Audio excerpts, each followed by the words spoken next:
Hi friends, welcome to Soumya food house YouTube ಚಾನಲ್ಗೆ ಸ್ವಾಗತ. Friends, ಇವತ್ತು ಸ್ಪಾಂಜಿಯಾದಂತಹ ಮತ್ತು ಹತ್ತಿಯಾದಂತಹ ಬನ್ಸ ಯಾವ ರೀತಿ ಮನೆಯಲ್ಲೇ ಮಾಡೋದು ಅಂತ ನೋಡೋಣ. ಅದಕ್ಕಿಂತ ಮುಂಚೆ ಯಾರೆಲ್ಲೇ ನಮ್ಮ ಚಾನಲನ್ನು ಸಬ್ಸ್ಕ್ರೈಬ್ ಆಗಿಲ್ಲ, ಸೊ ಕೆಳಗಡೆ ಕಾಣ್ತಿರ್ತಕ್ಕಂಥ ಸಬ್ಸ್ಕ್ರೈಬ್ ಬಟನ್ ಮೇಲೆ ಒತ್ತಿ ಮತ್ತು ಬೆಲ್ ಐಕಾನ್ ಮೇಲೆ ಕ್ಲಿಕ್ ಮಾಡಿ. ಸೊ ಇದನ್ನು ಯಾವ ರೀತಿ ಮಾಡೋದು ಅಂತ ನೋಡೋಣ. ಮೊದಲಿಗೆ ಒಂದು ಬೌಲ್ ತೊಗೊಂಡ್ಬಿಟ್ಟು ಅದಕ್ಕೆ 1 ಟೀ ಲೋಟದಷ್ಟು ಹಾಲನ್ನು ಹಾಕಬೇಕು. ಬೆಚ್ಚಗಿನ ಹಾಲನ್ನು ಹಾಕಬೇಕು. ಇದು ತುಂಬ ತಣ್ಣಗೂ ಇರಬಾರ್ದು ಅಥವಾ ತುಂಬ ಬಿಸಿನೂ ಇರಬಾರ್ದು. ಅದಾದಮೇಲೆ ಅದಕ್ಕೆ 2 ಟೇಬಲ್ ಸ್ಪೂನಷ್ಟು ಸಕ್ಕರೆನ ಹಾಕಬೇಕು. ಅದಾದಮೇಲೆ 1 ಟೇಬಲ್ ಸ್ಪೂನಷ್ಟು ಡ್ರೈ ಈಸ್ಟನ್ನು ಹಾಕಬೇಕು. ಇದೆಲ್ಲ ಮಾರ್ಕೆಟ್ಗಳಲ್ಲಿ, ಸೂಪರ್ ಮಾರ್ಕೆಟ್ಗಳಲ್ಲಿ ಸಿಗುತ್ತೆ. ಸೊ ಈ ಥರದ ಡ್ರೈ ಈಸ್ಟನ್ನು 1 ಟೇಬಲ್ ಸ್ಪೂನಷ್ಟು ಹಾಕ್ಬಿಟ್ಟು ನೀಟಾಗಿ ಅದು ಗಂಟಿಲ್ಲದೆ ಇರೋ ರೀತಿ ಬೀಟ್ ಮಾಡಬೇಕು. ಮತ್ತು ಈ ಥರ ನೀಟಾಗಿ ಬೀಟ್ ಮಾಡಿಬಿಟ್ಟು ಒಂದು 15 ನಿಮಿಷಗಳ ಕಾಲ ಅದನ್ನು ನಾವು ಬಿಡಬೇಕು. ಆ ಈಸ್ಟೆಲ್ಲ ಆ್ಯಕ್ಟಿವ್ ಆಗೋ ರೀತಿ 15 ನಿಮಿಷಗಳ ಕಾಲ ಒಂದು ಪ್ಲೇಟನ್ನು ಮುಚ್ಚಿ ಬಿಟ್ಟರೆ ನೆಕ್ಸ್ಟು ಈ ಥರ ಅದು ನೀಟಾಗಿ ಆ ಈಸ್ಟ್ ಆ್ಯಕ್ಟಿವ್ ಆಗಿರುತ್ತೆ. ಈಗ ದೋಸೆ, ಇಡ್ಲಿ ಹಿಟ್ಟು ಯಾವ ರೀತಿ ನಮಗೆ ಮೇಲೆ ನೋಡೆ ಥರ ಗೊತ್ತಾಗುತ್ತೋ, ಸೊ ಅದು ಆ ಥರ ಆ್ಯಕ್ಟಿವ್ ಆಗಿರುತ್ತೆ. ನೋಡಿ, ಈ ಥರದ ಒಂದು ಚಪಾತಿ ಹಿಟ್ಟನ್ನು ಕಲಿಸುವಂತಹ ಮಿಕ್ಸಿ ಜಾರಿಗೆ ನಾನು 1 ಬೌಲಷ್ಟು ಮೈದಾ ಹಿಟ್ಟನ್ನು ಹಾಕ್ಕೊಳ್ತಾ ಇದ್ದೀನಿ. ಅಂದರೆ ಒಂದು 250 ಗ್ರಾಮಷ್ಟು ಮೈದಾ ಹಿಟ್ಟನ್ನು ಹಾಕ್ಕೋಬೇಕು. ನೀವು ಇದನ್ನು ಒಂದು ದೊಡ್ಡ ಬೌಲಲ್ಲಿ ಅದನ್ನು ಕೂಡ ನೀಟಾಗಿ ಕಲಿಸ್ಬೋದು, ಆದರೆ ಇದನ್ನು ತುಂಬ ಹೊತ್ತು ನಾದಬೇಕು. ಸೊ ಅದಕ್ಕೆ ನೋಡಿ, ನಾನು ಈ ಥರ ನಿಮಗೆ ಈಸಿ ಆದಂಥ ಮೆಥಡಲ್ಲಿ ಇಟ್ಕೊಡ್ತಾ ಇದ್ದೀನಿ. ನೆಕ್ಸ್ಟು ಆ್ಯಕ್ಟಿವ್ ಆಗಿರ್ತಕ್ಕಂಥ ಈಸ್ಟ್ ಮಿಶ್ರಣ ಇದೆಯಲ್ಲ, ಹಾಲಿನಲ್ಲಿ ಬೆರೆಸಿರ್ತಕ್ಕಂಥ ಇದನ್ನು ಹಾಕಬೇಕು. ಇದಕ್ಕೆ ಹಾಕ್ಬಿಟ್ಟು ಇದನ್ನು ನಾವು ನೀಟಾಗಿ ಮಿಕ್ಸಿ ಜಾರ್ಗೆ ಹಾಕಬೇಕು. ನೋಡಿ, ಈ ಥರ ನೀಟಾಗಿ ಮಿಕ್ಸಿಗೆ ಹಾಕಿ ಗ್ರೈಂಡ್ ಮಾಡಬೇಕು.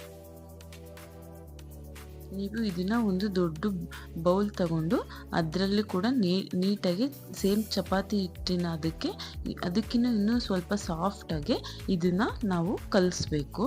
ಸೊ ನೋಡಿ, ಈ ಥರ ಕಲಸಿ ಮಿಕ್ಸ್ ಮಾಡಿದ ಮೇಲೆ ಅದು ನಮಗೆ ಸ್ವಲ್ಪ ಇನ್ನೂ ಗಟ್ಟಿ ಅನಿಸ್ತಾ ಇದೆ ಅಂದಾಗ ನಾವು ಮತ್ತೆ ಇದಕ್ಕೆ ಒಂದು ಅರ್ಧ ಟೀ ಲೋಟದಷ್ಟು ಬೆಚ್ಚಗಿನ ಹಾಲನ್ನು ಹಾಕೋಬೇಕು.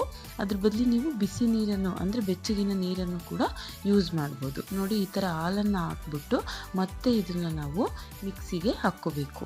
ನೀವು ಇದೇ ಪ್ರೊಸೀಜರಲ್ಲಿ ಕೈಯಲ್ಲೇ ಇದನ್ನು ನಾವು ಚೆನ್ನಾಗಿ ಕಲಿಸ್ಬೇಕು, ಅಷ್ಟೇ ವ್ಯತ್ಯಾಸ. ಬಟ್ ಇದನ್ನು ನೀಟಾಗಿ ನಾವು ಎಷ್ಟು ಚೆನ್ನಾಗಿ ಕಲಿಸ್ತೀವೋ ಅಷ್ಟು ಚೆನ್ನಾಗಿ ಸಾಫ್ಟಾಗಿ ಇಟ್ಟು ನೆಂದಷ್ಟು ಚೆನ್ನಾಗಿ ಇದು ಬನ್ಸು ಬರುತ್ತೆ. ಸೊ ನೋಡಿ, ಈ ಥರ ನಮಗೆ ಅದು ಕೈಗೆ ಅಂಟಬೇಕು. ಆ ಥರ ನೀಟಾಗಿ ನಾವು ಅದನ್ನು ಮಿಕ್ಸಿಗೆ ಹಾಕ್ಕೋಬೇಕು. ನೋಡಿ, ಈಗ ತೆಗೆದು ತೋರಿಸ್ತಾ ಇದ್ದೀನಿ ಯಾವ ಥರ ಒಳ್ಳೆ ಅದನ್ನು ನೋಡಿದರೆ ನಮಗೆ ಒಳ್ಳೆ ಕ್ರೀಮಿ ಥರ ಕಾಣಬೇಕು. ನೋಡಿ, ಇದು ಒಳ್ಳೆ ಐಸ್ ಕ್ರೀಮ್ ಥರ ಆಗಿದೆ. ಸೊ ಈ ಥರ ಅದಕ್ಕೆ ನೀವು ಚೆನ್ನಾಗಿ ನಾದಿ ಕಲಿಸ್ಕೋಬೇಕು. ಅದಾದಮೇಲೆ ಇದಕ್ಕೆ ನಾವು 1 ಟೇಬಲ್ ಸ್ಪೂನಷ್ಟು ಬೆಣ್ಣೆನ ಹಾಕ್ಕೋಬೇಕು. 1 ಟೇಬಲ್ ಸ್ಪೂನಷ್ಟು ಬೆಣ್ಣೆನ ಹಾಕ್ಕೊಂಡ್ಬಿಟ್ಟು ಅದನ್ನು ಇದೇ ಥರ ನೀಟಾಗಿ ಕಲಿಸ್ಬೇಕು, ಮಿಶ್ರಣ ಮಾಡಬೇಕು. ನೋಡಿ, ಈ ಥರ ರುಬ್ಬಿದಾಗ ಯಾವ ರೀತಿ ಅದು ಎಷ್ಟು ಪರ್ಫೆಕ್ಟಾಗಿ ಕ್ರೀಮಿ ರೀತಿ ಬಂದಿದೆ ಅಂತ. ಸೊ ನೋಡಿ, ಈ ಥರ ಕನ್ಸಿಸ್ಟೆನ್ಸಿ ಆಗೋವರೆಗೂ ನೀವು ಕೈಯಿಂದ ಮಾಡೋರಾದರೆ ನೀಟಾಗೆ ಕಲಿಸ್ಬೇಕು. ನೆಕ್ಸ್ಟು ಈ ಥರದ ಒಂದು ಬೌಲನ್ನು ತೊಗೊಂಡ್ಬಿಟ್ಟು ಅದಕ್ಕೆ ಸುತ್ತಲೂ ನಾವು ಬೆಣ್ಣೆನ ಹಚ್ಚಬೇಕು. ಬೆಣ್ಣೆ ಯಾಕೆ ಹಚ್ಚಬೇಕು ಅಂದರೆ, ಈ ಹಿಟ್ಟನ್ನು ನಾವು ನೆನೆಯೋಕ್ಕೆ ಬಿಟ್ಟಾಗ ಅದು ಈ ಹಿಟ್ಟು ಎಷ್ಟು ಪ್ರಮಾಣ ಇದೆಯೋ ಅದ್ರ 2 ಅದು ಉಬ್ಬಿ ಬರುತ್ತಲ್ಲ. ಸೊ ಆವಾಗ ಇದೆಲ್ಲ ಅಂಟಬಾರ್ದು ಅಂತ ಈ ಥರ ನಾವು ಫಸ್ಟಿಗೆ ಬೆಣ್ಣೆನ ಹಚ್ಕೋಬೇಕು.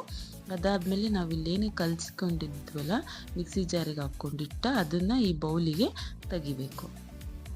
ನೋಡಿ, ಈ ಥರ ನಮಗೆ ಅದು ಕೈಗೆ ಅಂಟಬೇಕು. ನಾವು ಚಪಾತಿ ಹಿಟ್ಟಿನ ಅದಕ್ಕೆ ಇರಬಾರ್ದು, ಅದಕ್ಕಿಂತ ಇನ್ನೂ ಸ್ವಲ್ಪ ಮೆತ್ತಗೆ ಇರಬೇಕು. ಫುಲ್ ಹೋಳಿಗೆ ಹಿಟ್ಟಿನ ಅದಕ್ಕೂ ಇರಬಾರ್ದು, ಈ ಚಪಾತಿ ಹಿಟ್ಟಿನಷ್ಟು ಗಟ್ಟಿನೂ ಇರಬಾರ್ದು. ಅದ್ರ ಮೀಡಿಯಮ್ ಅಳತೆಯಲ್ಲಿ ನೋಡಿ, ಈ ಥರ ಅದು ಮುಟ್ಟಿದರೆ ನಮಗೆ ಒಳ್ಳೆ ಬೆಣ್ಣೆ ಮುಟ್ಟಿದ ರೀತಿ ನಮಗೆ ಗೊತ್ತಾಗಬೇಕು. ಆ ಥರ ಕನ್ಸಿಸ್ಟೆನ್ಸಿ ಬರೋ ರೀತಿ ನೀಟಾಗಿ ಚೆನ್ನಾಗಿ ನಾದ್ಕೋಬೇಕು. ನಿಮಗೆ ಕೈಗೆ ಹಿಟ್ಟು ಅಂಟುತ್ತೆ ಅನ್ನೋದಾದರೆ ನೀವು ಸ್ವಲ್ಪ ಕೈಗೂ ಕೂಡ ಬೆಣ್ಣೆನಾದರೂ ಎಣ್ಣೆನಾದರೂ ಹಚ್ಕೊಂಡ್ಬಿಟ್ಟು ಈ ಥರ ಚೆನ್ನಾಗಿ ಕಲಿಸ್ಬಿಟ್ಟು ಈ ಥರ ನೀಟಾಗಿ ಇಡಬೇಕು. ನೋಡಿ, ಈ ಥರ ದೊಡ್ಡ ಉಂಡೆಗಳನ್ನಾಗಿ ಮಾಡಿ ಅದನ್ನು ನೀಟಾಗಿ ಕ್ಲೋಸ್ ಮಾಡಬೇಕು. ನೋಡಿ, ಈ ಥರ ನೀಟಾಗಿ ಕಲಿಸ್ಬೇಕು. ಕಲಿಸಿದ ಮೇಲೆ ಇದಕ್ಕೆ ನಾವು ಒಂದು ಪ್ಲೇಟನ್ನು ಮುಚ್ಚಬೇಕು. ನೋಡಿ ಈ ಥರದ ಒಂದು ಪ್ಲೇಟನ್ನು ಮುಚ್ಚಿಬಿಟ್ಟು ಇದನ್ನು 1-1/4 ಗಂಟೆಗಳ ಕಾಲ ಬಿಡಬೇಕು. ನೋಡಿ 1-1/4 ಗಂಟೆ ಬಿಟ್ಟ ಮೇಲೆ ಈ ಹಿಟ್ಟು ಎಷ್ಟು ಚೆನ್ನಾಗಿ ಉಬ್ಬಿದೆ ಅಂತ ನೋಡಿ.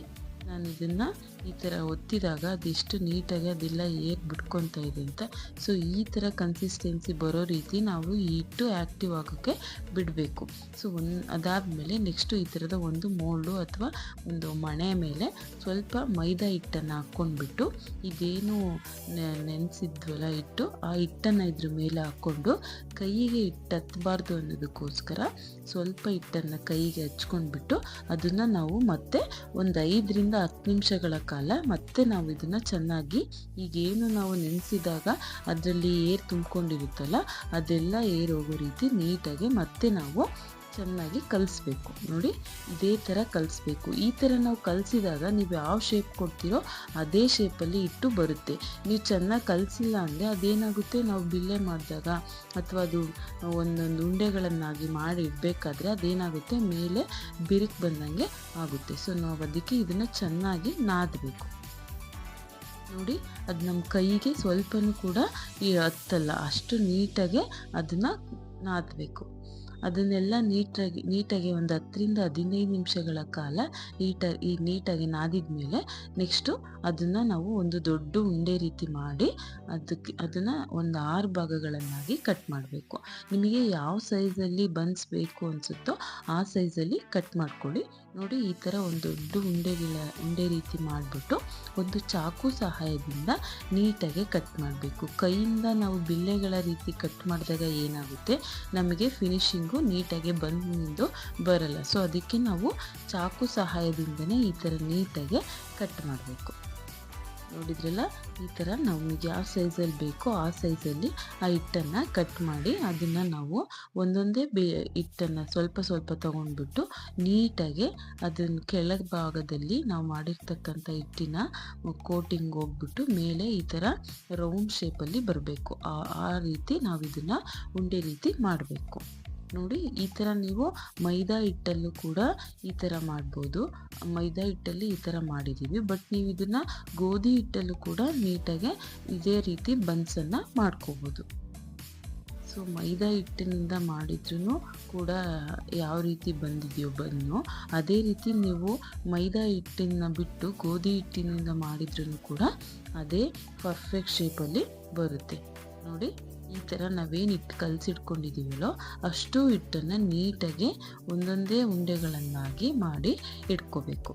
ಅದಾದಮೇಲೆ ನೆಕ್ಸ್ಟು ನಾವು ಬನ್ಸ್ ಮಾಡುವಂತಹ ಮೋಲ್ಡನ್ನು ತಗೊಂಡು ಅದ್ರ ಕೆಳಭಾಗಕ್ಕೆ ಸ್ವಲ್ಪ ಮೈದಾ ಹಿಟ್ಟನ್ನು ಈ ಥರ ನೀಟಾಗಿ ಉದುರಿಸ್ಬೇಕು, ಅದು ತಳ ಹತ್ತಬಾರ್ದು ಅಂತ.